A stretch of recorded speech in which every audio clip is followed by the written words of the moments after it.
네. 안녕하십니까. 안녕하십니까. 세대적 진리 6강입니다. 오늘은 지난주에 이어서 이제 그리스도의 재림에 대해서 이제 두 번째 시간을 가질 텐데, 요거까지 끝나면 이제 재림이나 이런 건 다 끝나고요. 다음부터는 이제 그 무죄 시대, 양심 시대, 율법 시대 이쪽으로 좀 가려고 합니다. 그래서 가능하면 세대적 진리를 빨리 끝내고 좀 다음 거를 좀 진행을 하려고 오늘부터는 좀 시간이 좀 빡빡하게 좀 돌아갈 것 같습니다. 그래서 이 자료 만드는데도 시간이 2배 이상 걸리거든요. 좀 어려움이 많은데 그래도 그렇게 진행을 해야 또 다음 공부를 좀 할 수 있을 것 같아서 시작을 해보겠습니다. 자, 재림의 시기는 우리가 뭐 다 아시다시피 정확한 날과 시각은 아무도 알 수가 없다. 뭐 성경에도 분명히 기록이 되어 있습니다. 마가복음 13장 32절 뿐만이 아니고, 그러나 그날과 그 시각에 대하여 아는 사람은 아무도 없나니 없도다. 하늘에 있는 천사들도 모르고 아들도 모르며 아버지만 아시느니라. 그때들과 그 시기들은 너희가 알 것이 아니요 아버지께서 그분 자신의 권능 안에 두셨느니라 하면서 사도행전 1장 7절에 기록을 해놨는데, 지금 많은 사람들은 이 시각을 알려고요 애를 쓰고 있어요. 뭐 나팔절에, 금년 나팔절에 오느니 뭐 8월 12일 지났지만 12일부터 14일까지 예수님이 오신다고 또 주장하는 사람들도 있었고요. 알 필요가 없다고 하는데 굳이 알려고 하는 참 희한한 사람들이죠. 자, 그 다음에는 밤에 도둑같이 임합니다. 이는 주의 날이 밤에 도둑같이 그렇게 오는 것을 너희 자신이 완전히 알고 있기 때문이라. 데살로니가전서 5장 1절에서 2절, 그 다음에 요한계시록 3장 3절에 기록을 해놨는데, 밤에 도둑같이, 지금은 시대적으로 밤입니다. 하지만 우리가 요한복음에는 예수님께서 뭐라고 하시죠? 우리는 낮이라 했어요. 낮에 거한다고 했어요. 그래서 우리는 예언을 연구하는 그리스도인은 때를 정하는 자가 아니고요, 언제 오느냐가 중요한 것이 아니고 항상 깨어있는 자가 되어야 된다. 제가 이 모든 성경 구절 그 전문을 전부 자료에다가 다 기록을 해놨어요. 일일이 다. 그래서 여러분들은 가셔서 좀 그 공부를 좀 더 하시기를 바랍니다. 자, 그 다음에는요, 하나님께서 미리 알려주셨어요. 역사적으로 어떻게 이제 된다는 것을 성경에서 순번적으로 다 알려주셨어요. 그러니까 정확한 때와 시기는 알 수가 없지만 때가 되면 알 수 있도록 역사적 전후사항은 성경을 통해서 미리 알려주셨어요. 가장 이제 우리가 포괄적으로 알 수 있는 거는 공중재림, 이제 휴거가 먼저고, 그 다음 대환란, 그 다음에 대환란 다음에 지상재림, 지상재림 다음에 천년왕국. 이 역사적인 순서는요, 성경에 아주 명확하게 이제 그 기록이 돼 있고 또 증거가 돼 있습니다. 재림 전에 가장 먼저 일어날 일이 뭐죠? 배교. 가장 먼저 예수님 재림 전에 먼저 떨어져 나간 일이 있다고 데살로니가 후서 2장 3절에 기록을 해놨는데, 뭐 금년에 오실지 내년에 오실지는 모르겠어요. 하지만은 지금 이 시기에 제가 어떤 설교라 해야 되나, 강의를 들었냐면, 예수님이 하나님의 아들이라는 것은 과학적으로 증명되지 않았다고 주장하는 목사가 있어요. 이게 세상에 목사가 할 말입니까? 그 정도로 지금요, 이 사탄은 그리스도인들이 구원을 받지 사람들이 구원을 받지 못하게 할 뿐만이 아니고, 구원을 받은 그리스도인들조차 배교가 일어나는 일들이 계속해서 생기는 것을 봅니다. 자, 그 다음에는 뭐가 등장하죠? 적그리스도가 등장합니다. 파멜의 아들이 먼저 드러날 것이라고 데살로니가 후서 2장 3절에 기록을 해놨고요. 그런데 이 대환란 시각은 가변성이라 해서 시간이 약간 변동될 수 있습니다. 왜냐하면 예수님께서 말씀하셨어요.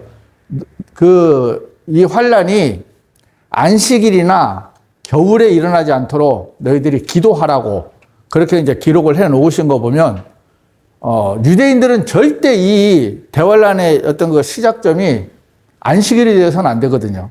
왜냐하면 안식일은 여러분도 아시다시피 우리는 상관이 없지만 유대인들은 아무것도 하지 못하고 있기 때문에 이제 그런 부분들을 예수님이 이제 말씀을 이제 하신 겁니다.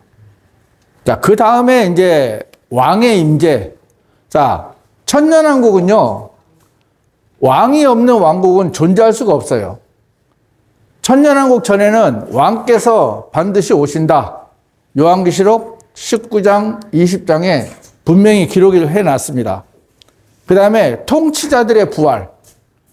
통치자들이 없이 왕국은 존재할 수 없다. 천년왕국 전에 통치자들도 부활할 것이다. 요한계시록 20장 4절에 이제 기록을 해 놓았습니다. 그 다음에 이제 백성의 분리. 역시 마찬가지죠. 왕만 있고 통치자만 있으면 뭐합니까? 백성이 있어야 되잖아요. 그래서 백성 없이 왕국은 존재할 수가 없고, 그래서 천년왕국 전에 밀과 독보리가 분리되듯이 양과 염소가 분리가 됩니다. 그 다음에 사탄의 결박. 이제 사람이 아닌 예수님께서 직접 재림하셔서 사탄을 잡아서 1000년 동안 가두어 두죠. 요한계시록 20장 3절입니다. 이제 연결되는 품목인데 적그리스도의 멸망이죠. 적그리스도를 멸망시킨 후에 천년왕국이 수립된다. 요한계시록 19장 20절, 데살로니가 2장 8절에 성경은 기록을 해 놓고 있습니다. 자, 그 다음에 이제 재림의 방식입니다. 재림은 눈에 보이는 방식으로 내려오십니다. 부활하실 때는, 승천하실 때는, 부활하셔서 승천하실 때는 사람들이 많이 보긴 봤지만 모든 사람들이 보진 않았어요. 눈에 보이는 방식으로 내려오신다고 하셨는데, 이건 성경이 분명히 기록을 해 놓으셨죠. 지난주에도 우리가 배웠는데, 이 동일한 예수님께서는 너희를 떠나 하늘 속으로 들려 올라가신 분이시니 너희가 그분께서 하늘 속으로 가심을 본 것과 무슨 방식? 같은 방식 그대로 오시리라 그랬죠. 그래서 올라가신 그대로 몸이 다시 내려오시는 것이지, 이단 사이비처럼 예수님의 영이 이만희나 정명석이나 뭐 기타 등등 지금 재림 예수라고 주장한 사람만 해도 50명이 넘는데요, 우리나라에. 굉장히 많죠. 그 중에 어느 게 진짜인지는 모르겠지만 다 가짜입니다. 자, 모든 눈이 볼 수 있게 오신다 했어요. 보라, 그분께서 구름들과 함께 오시는도다. 그리하면 모든 눈이 그들을 볼 것이요, 그분을 찌른 자들 또한 그분을 보리라. 요한계시록 1장 7절에 분명히 봤어요. 그러니까 예수님께서 재림을 하실 때는, 이거는 이제 공중재림이 아니고 지상재림입니다. 지상재림 하실 때는 세상의 모든 사람이 볼 수 있도록 예수님께서는 그렇게 오신다고 했어요. 이렇게 약속을 해 놓았는데도 사람들은 예수의 영이 사람의 몸에 들어갔다고 말을 하는데도 참 믿고 있다는 것입니다. 자, 그 다음에 성도들과 함께 옵니다. 올라가실 때는 혼자 올라가셨죠. 근데 내려오실 때는 수많은 성도들과 함께 내려오신다고 유다서 1장 14절에 보면, 보라, 주께서 그분의 수많은 성도들과 함께 오시나니 하면서, 또 요한계시록 19장 13절 14절에 보면 하늘에 있는 군사들이 흰 말들을 타고 그분을 따랐는데 하면서, 올라가실 때는 홀로 올라가셨지만 내려올 때는 구원을 받은 우리 이제 미리 휴거가 된 그리스도인들이 이제 군사가 되어서 함께 내려오고, 이것들을 사람들이 다 눈으로 본다는 것입니다. 자, 이거는 이제 공중재림인데, 교회 시대 끝에 그리스도인들이 부활하여 공중으로 붙들려 올라간다. 주께서 환호와 천사장의 음성과 하나님의 나팔 소리와 함께 하늘로부터 친히 내려오실 것이기 때문이라. 그리하면 그리스도 안에서 죽은 자들이 먼저 살아나리라. 그 다음에 살아남아 있는 우리도 구름들 속으로 그들과 함께 붙들려 올라가 공중에서 주를 만나리라. 데살로니가 4장 16절에서 18절까지 증거를 해놨습니다. 자, 천사장의 환호와 주께서 환호와 천사장의 음성, 하나님의 나팔소리, 이거는 세상 사람들이 들을 때는 천둥 번개 소리로 들린다 하더라고요. 하지만 우리는 이 소리가 들릴 때 우리 개개인의 이름을 우리는 듣고 공중으로 올라간다고 성경은 기록이 되어 있습니다. 자, 몸의 부활과 순식간의 변형, 순식간의 몸의 변화. 우리가 모두 잠잘 것은 아니요 오히려 우리가 변화되리니 순간적으로 눈 깜짝할 때 마지막 나팔 소리에 그리하리라. 이 썩을 수 있는 몸이 반드시 썩지 아니함을 입을 것이요 이 죽을 수밖에 없는 몸이 반드시 불멸을 입을 것이기 때문이라. 그래서 우리 몸이 지나가다가 순식간에 몸이 변화를 입어요. 변화를 입어서 이제 들림을 받는데 사람들은 아마 옷은 남아 있겠죠? 그렇죠? 옷까지 변화될지 안 될지는 모르겠는데 옛날에 휴거 영화라는 걸 보면 옷은 그대로 입고 몸만 이제 올라간다고 돼 있는데 아마 그럴 것 같습니다. 그래서 부활의 순서는요, 그리스도 안에서 죽은 자들이 먼저 부활하고 그 후 살아있는 우리가 이제 만약에 살아있다면 우리는 그 다음에 변화가 되는데 아마 이게 불과 시간적으로 얼마 되지 않을 것 같아요. 눈 깜짝할 때 바뀌는 거 보면 죽은 자들이 부활하고 바로 우리가 부활을 하지 않을까, 이제 그 생각이 듭니다. 자, 그 다음에는 이제 지상 재림입니다.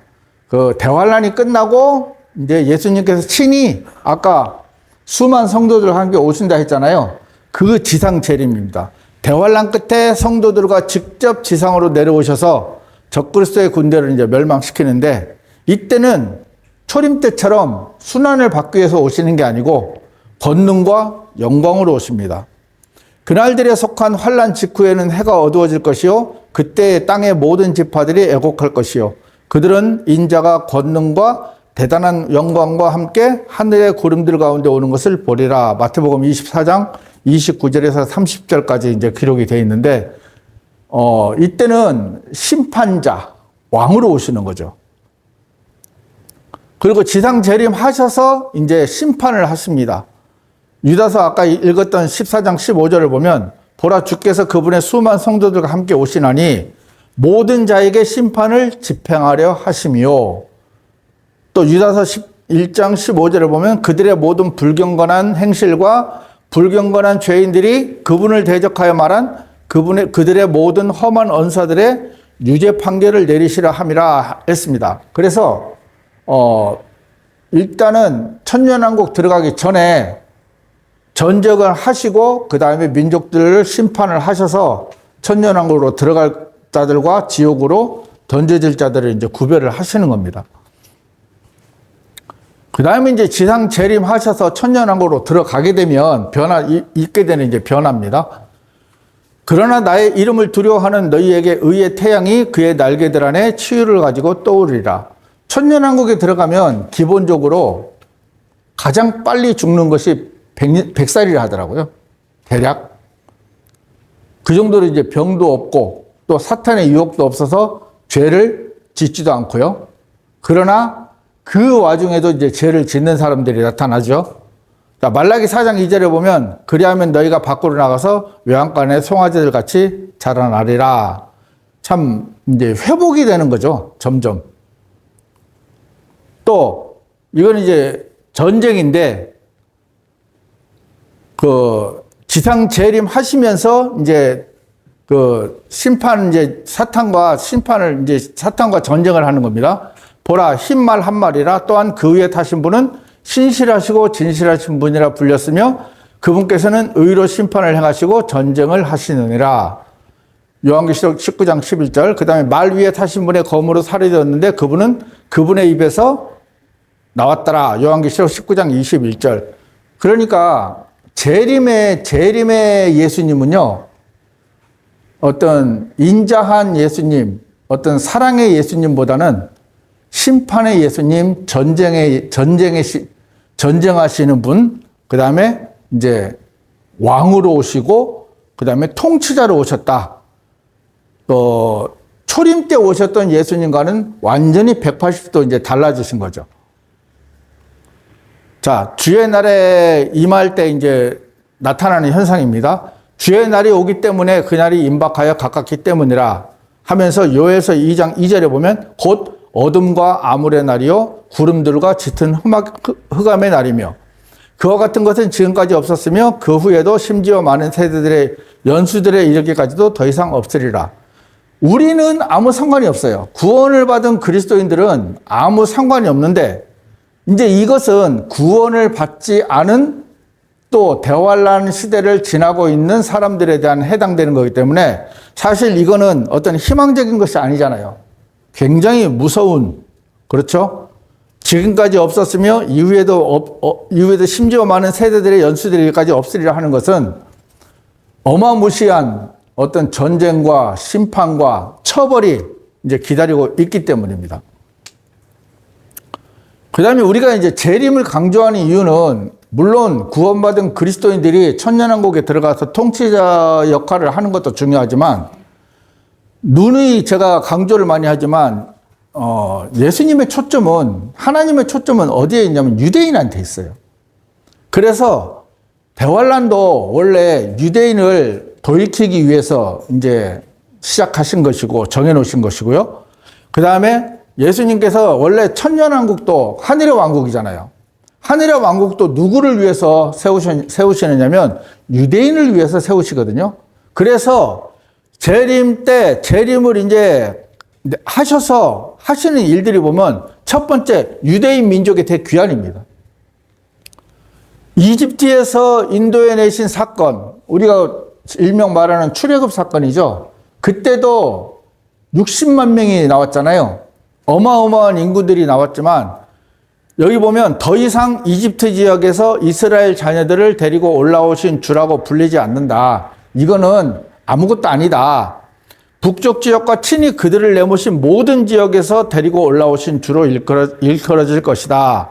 예레미야 16장 14절 15절에서 증거를 하고 있는데 단지 이집트에서만 출애굽을 시켜준 것이 아니고 이제는 전 세계에 흩어져 있는 유대인들을 이스라엘로 모으시는 일들을 합니다.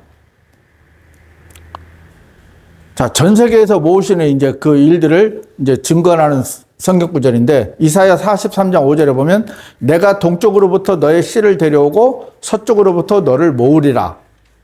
내가 북쪽에게 내놓으라 하고 말할 것이요 남쪽에게 저지하지 말라 하고 말하겠노라. 나의 아들들을 먼 곳에서 나의 딸들을 땅 끝들에서 데려오라.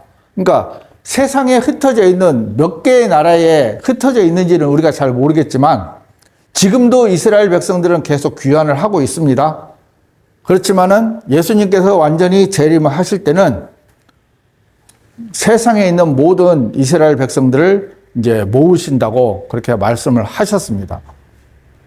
자, 그러면서 이제 유대인들에게 그 아브라함과 이삭과 야곱에게 말씀하신 그 땅을 이제 주시고 정착을 시켜주시면서 이스라엘을 회복시켜 주십니다.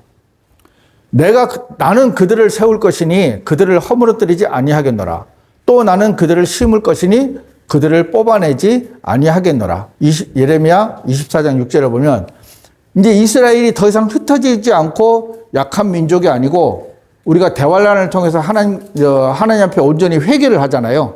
민족적인 회개를 하기 때문에 하나님께서는 이제 더 이상 이스라엘 백성들을 가지고 내쫓거나 또 약화시키지 않고 온전하게 이스라엘 백성들을 이제 전 세계에 우뚝 세우는 일들을 하시는 겁니다. 자, 그리고 이제 그들의 마음도 이제 회복을 시켜 주시죠. 주를 아는 마음을 그들이 온전한 마음으로 돌아와 하나님의 백성이 되게 하실 것이다. 예레미야 24장 7절에 보면 그렇게 이제 하고 있습니다. 완벽하게 마음도 회복이 되고 물리적으로 땅도 회복이 되고 정착도 되고 그들의 지위도 회복시켜주는 일들을 하는 것입니다. 또 예루살렘의 거룩함, 예루살렘을 굉장히 이제 거룩하게 하시죠. 이제 예수님께서 친히 통치를 하시니까 그날에는 말들의 방울들 위에 주께 거룩함이라 쓰여 있으리라 하면서 또 스가랴서 14장 20절에 기록이 되어 있고, 진정 예루살렘과 유다의 모든 냄비마다 만군의 주께 거룩함이 되리라. 그리고 그날에는 가나안 사람이 더 이상 만군의 집 주의 집안에 있지 못하리라 하면서 예루살렘 안에는 어떠한 이방인 사람들도 거하지 않고 온전하게 유대인들이 거하는 정말 말 그대로 거룩한 예루살렘이 되는 것입니다. 그리고 이제 땅이 회복이 되죠. 우리가 재생이라고 그러잖아요.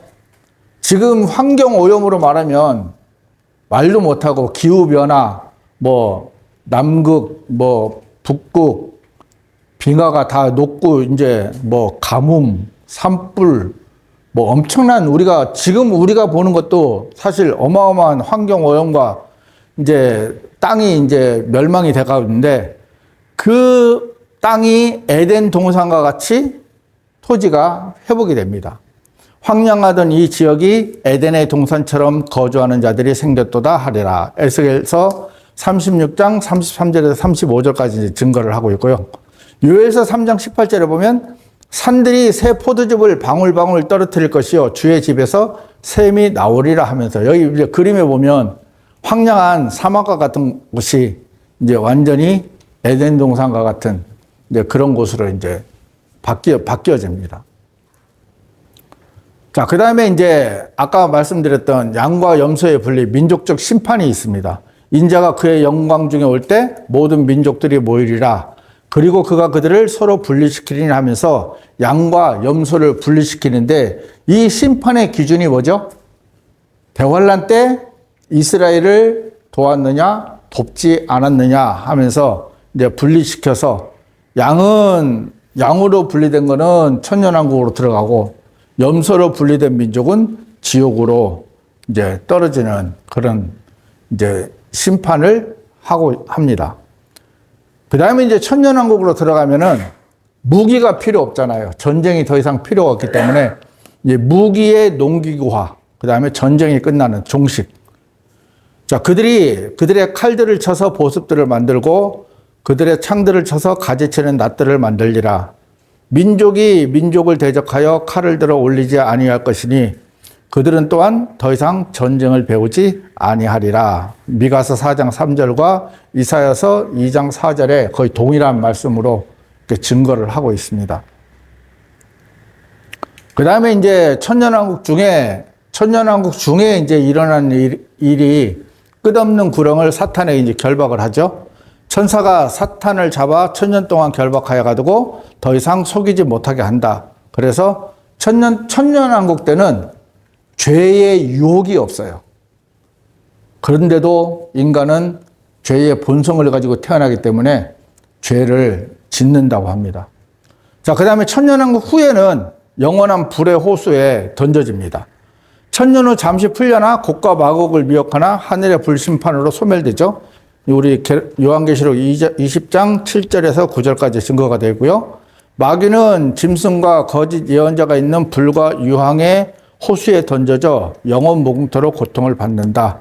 요한계시록 20장 10절에 기록이 되어 있습니다. 그래서 원래 지옥은 그 불순종한 그 천사들을 위해서, 사탄을 위해서 만들어져 있는데, 사람들이 지옥을 왜 가느냐? 이제 그 사탄을 따라가기 때문에 이제 지옥을 간다고 그렇게 되어 있습니다. 자, 그 다음에 이제 자연 환경과 동물계의 회복. 우리가 이제 아까 재생, 에덴 동산처럼 바뀌잖아요, 땅이. 그래서 세상의 모든 땅이 재생이 됩니다. 그래서 사막이 없어지는 거죠. 사막에 크게 기뻐하며 장미같이 피어나리라. 이사야서 35장 1절. 그 다음에 아모스 9장 13절에 보면 밭을 가는 자가 수확권을 따라잡고, 이 말이 뭐냐면은 지금 베트남 같은데 우리나라는 1모작이잖아요. 근데 베트남은 지금 3모작을 하거든요. 이제 벼를 3번 심어요. 근데 이때는 얼마나 이게 빠른지 모르겠는데 몇 평에 이 기준으로 하는지 모르겠어요. 이제 이해가요? 예를 들어서 아마 10,000평이다. 그러면 이쪽에서 수확을 시작해서 쭉 가고 있으면 뒤에서 이제 밭을 가는 사람들이 이 수확하는 사람들을 따라갈 정도로 그 정도로 이제 땅이 원상복귀가 돼서 그만큼 잘 자란다는 겁니다. 산들이 달콤한 포도주 방울을 떨어뜨릴 것이요. 완벽한 재생이죠. 그 다음에 이제 동물계의 화평. 사실 있을 수 없는 그림이잖아요. 늑대하고 어린 양. 그렇죠? 표범과 염소입니까? 사자와 소. 그러니까 이렇게 될 수가 없죠. 지금 사람이 아무리 조련을 잘한다 하더라도 이렇게 완벽한 조련은 있을 수가 없죠. 자, 늑대와 어린 양, 표범과 새끼 염소, 사자와 소가 함께한다. 이사야 11장 6절 7절에서 증거를 하고 있고요. 젖 먹는 아기가 독뱀의 구멍 위에서 놀며 젖된 아이가 코카트리스, 역시 이제 뱀의 종류입니다. 굴에 손을 넣는다. 이사야서 11장 8절에 보면 그래 이제 기록이 되어 있습니다. 그러니까 모든 자연, 땅과 자연이 완벽하게 재생이 돼서 말 그대로 창세기 3장의 에덴 동산과 같은 그렇게 된다. 자, 재림을 강조하는 이유 중에 마지막이 뭐냐면 세상 모든 문제의 유일한 해법입니다. 지금 인간 사회에는요, 수많은 문제들이 있어요. 뭐, 유대인은 말할 것도 없고, 땅, 그 다음에 민족, 자연의 기후 있죠. 그 다음에 사회주의, 무정부주의, LGBTQ가 이게 이제 그 소수, 성소수자하고 PC, 이게 뭐냐면은 지금 그 자칭 기독교인들이라 하는 사람들이 목숨을 걸고 하는 뭐죠? 정치의 정상화. 정치의 정상화입니다. 페미니즘. 어제도 보니까 그 자유민주주의를 수호하기 위해서 서울로 올라가더라고요. 버스가. 그 다음에 영적, 사회적 오염들. 말할 것도 없죠. 지금, 아까도 얘기했지만, 목사라는 분이 예수님이 하나님의 아들이라는 것이 과학적으로 증명이 되지 않았다고 이렇게 말을 하는 걸 보면 참 얼처구니 없죠. 이 모든 문제들이 해결될 것이 뭡니까? 예수님 한 분이밖에 없어요. 그래서 인간의 정치나 사회적 개혁으로는 이게 불가능해요. 아무리 좋은 대통령이 나오고 좋은 법이 나오고 예를 들어서 우리나라로 따지면 국회의원들 300명이 있지만 그 300명 모두가 국민들만을 위해서 일을 한다 해도 이거는 해결될 수가 없어요.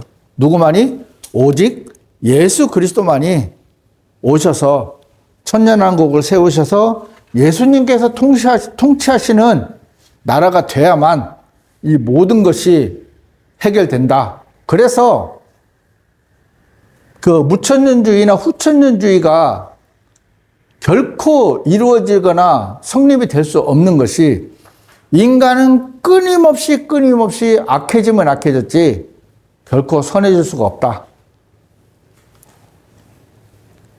자, 우리에게 재림의 유익이 있습니다. 첫 번째로는 소망을 갖게 합니다. 질문 하나 드리겠습니다. 여러분 정말 예수님이 다시 오시길 기다리고 계십니까? 네. 정말입니까? 네. 우리는 이 소망이 있어요. 그래서 세상이 조금 힘들어도요, 좀 버틸 수 있고요, 좀 어렵게 살아도 또 불이익을 당해도 참을 수 있는 것이 소망이 있기 때문에. 예수님이 다시 오신다는 소망. 자, 복된 소망과 위대하신 하나님, 곧 우리 구원자 예수 그리스도의 영광스러운 나타나심을 고대하게 하셨느니라. 디도서 2장 13절과 데살로니가전서 1장 3절 10절에 우리는 복된 소망이 있어요. 복된 소망. 무슨 소망? 예수 그리스도의 영광스러운 나타나심을 고대하면. 자, 두 번째는 그래서 이 복된 소망이 있기 때문에 우리는 뭐 할 수 있다? 인내할 수 있다. 좀 참고 기다릴 수 있다. 주께서 오실 때까지 인내하라. 성경도 분명하게 명령을 하고 계십니다. 또 하나, 너희의 마음을 확고하게 하라.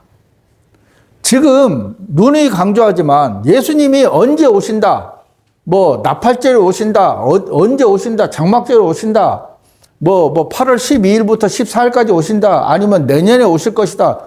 수없이 많은 사람들이 예측을 하고 있지만 과연 그 사람들이 정말 신앙생활을 바르게 하면서 그것을 기다리면 괜찮은데, 아까도 처음에 얘기했죠. 때를 연구하는 것이 아니고 우리가 깨어있는 것이 중요하다. 자, 그 다음에 이 재림의 소망을 갖는데 우리에게 무엇이 있냐면 스스로 순수하게 돼요. 스스로. 그분 안에서 이 소망을 지니는 모든 사람마다 스스로를 순수하게 한다. 우리 스스로 순수하게 되는 거예요. 물론 죄를 안 지을 수는 없습니다. 죄를 안 지을 수는 없지만은 늘 우리가 말씀 안에서 우리의 신앙을 되돌아보고 우리가 짓는 죄가 100가지라면 말씀 속에 또 하다 보면 90가지가 되고 80가지가 되고 점점 우리가 좀 스스로 이거를 정죄가 되고, 그렇죠? 스스로 좀 죄를 내칠 수 있는 어떤 그런 일들을 우리는 그리스도인의 어떤 장성한 분량으로 잘하게 된다는 거죠. 만약에 우리가 예수님 재림이 없고 이 죽음은 끝이라면 우리는 이렇게 살 필요가 없잖아요. 자, 그 다음에 깨어있게 한다. 부끄럽지 않게 만든다. 그러므로 너희는 깨어있으라. 그분 앞에서 부끄러워하지 않으려 함이라. 우리는 깨어있어야 돼요. 계산을 하는 게 아니고 깨어있어야 된다는 거죠. 무슨 말인지 아시겠습니까? 마지막으로 신실하고 지혜로운 종의 삶. 여기도 마찬가지로 또 깨어있으라. 그리고 너희 역시 준비하고 있으라. 우리가 신랑을 맞이하는 신부라고 말을 하면서 신랑은 기다리지 않고, 예를 들어서 우리나라로 예를 들자면 약혼을 해서 결혼을 하기로 했는데 이 약혼녀가 맨날 나이트클럽에 가서 부킹하고 다른 남자들하고 놀아나고 그 다음에 다른 남자하고 막 1박 2일, 2박 3일 아니면 한 달 동안 해외여행 가고 이러면은 그걸 신랑이 알면 가만 놔두겠습니까? 사람도 그래요. 사람도 그렇게 하면 안 되는데 하물며 구원을 받은 그리스도인들은 더 해야 되지 않겠습니까? 그래서 우리는 적합한 시기에 양식을 나누며 주님이 오실 때 발견될 종은 복이 있다. 이게 이제 오늘 결론입니다. 우리는 적합한 시기, 지금이 가장 타락하기 좋고요. 가장 예수님을 배교하기 좋은 때입니다. 하지만 또 이 시기는 가장 적합한 시기예요. 우리가 스스로 순수하게 하고 우리가 깨어있고 또 양식을 나누면서 주님이 오실 때 우리가 만약에 이 모습으로 있을 때 주님이 오신다면 얼마나 좋겠습니까? 근데 어떤 분들은 예수님을 믿는다고 하면서 교회 다닌다고 하면서 장로면서 집사면서 회사 회식 가면은 술 먹으면서 옆에 사람한테 뭐라고 하시면 나도 교회 다녀 마셔 괜찮아. 그 양식 아닙니다. 이 양식은 그 양식 아닙니다. 하나님의 말씀을 적절하게 우리는 나누면서 또 배우면서 또 나눠줄 줄 알고, 그렇죠?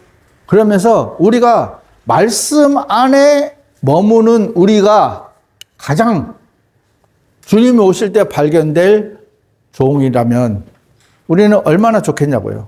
그 종이 뭐가 있어요? 복이 있다 하잖아요. 그래서 우리는 이 재림을 소망하는 그리스도인들이지만 며칠 날 오실지는 모르잖아요. 계산하지 맙시다. 계산하지 말고 다만 언제 오실지라도 우리가 제가 좀 강조를 하지만 덜 부끄럽게 주님을 만날 수 있는 그리스도인들이 된다면 우리가 하나님 앞에 또 얼마나 좋겠어요. 죄를 짓다가 휴가가 되면 참 부끄럽겠지만 하나님을 위해서 살다가 주님을 만나면 참 좋을 것 같습니다. 그렇죠? 우리가 그렇게 살기를 바라면서 오늘 공부를 마치겠습니다.